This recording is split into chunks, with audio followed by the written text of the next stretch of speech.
If the dollar loses its status as a world reserve currency, that is the pillar that underpins American supremacy, then the military pillar, which is the other pillar of American supremacy, will fall away as well.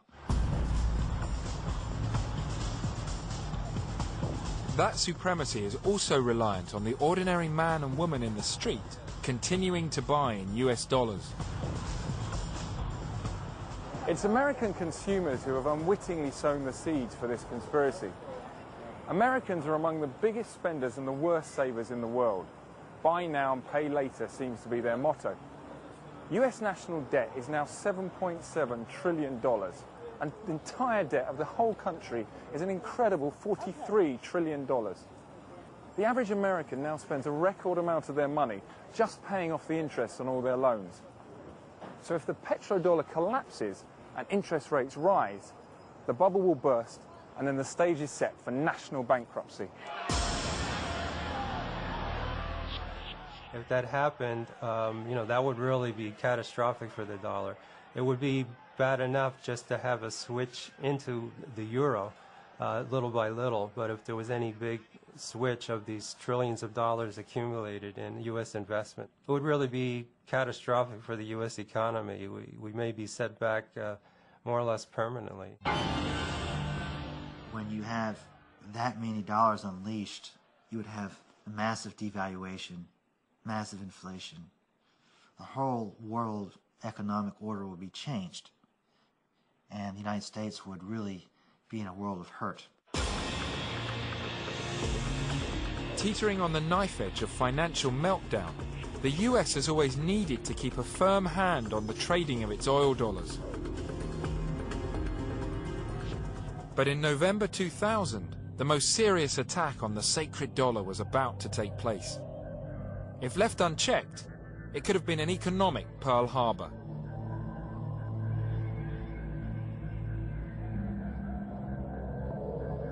After years of struggling under crippling sanctions, Saddam Hussein decided to use the one WMD that no one had ever looked for or even thought about: the euro.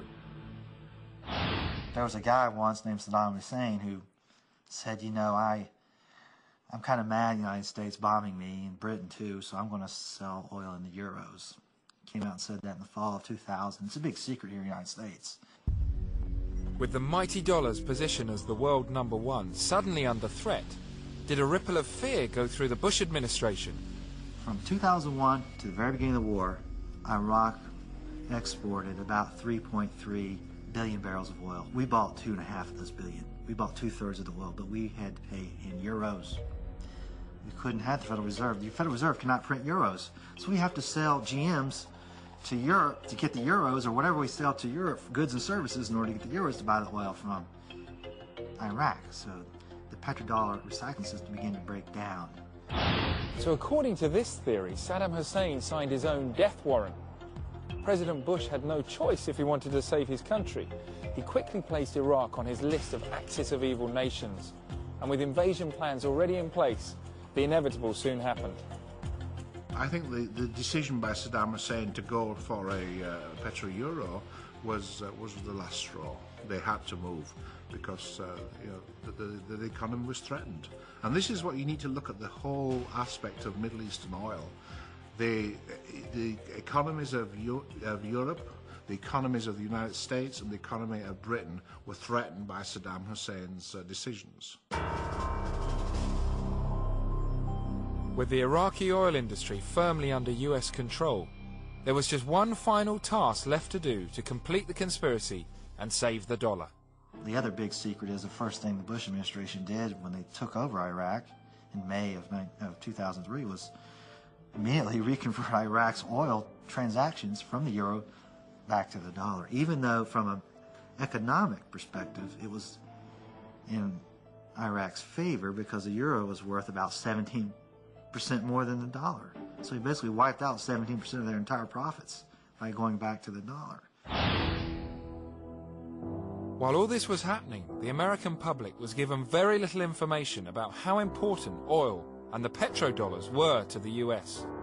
So was there also a media conspiracy? Absolutely. Was there a media conspiracy? Absolutely. But you have to understand how the media works in Washington. If you go against this administration, they pull your credentials tomorrow. There are some of the leading reporters have been told, you're asking the president too many hard questions.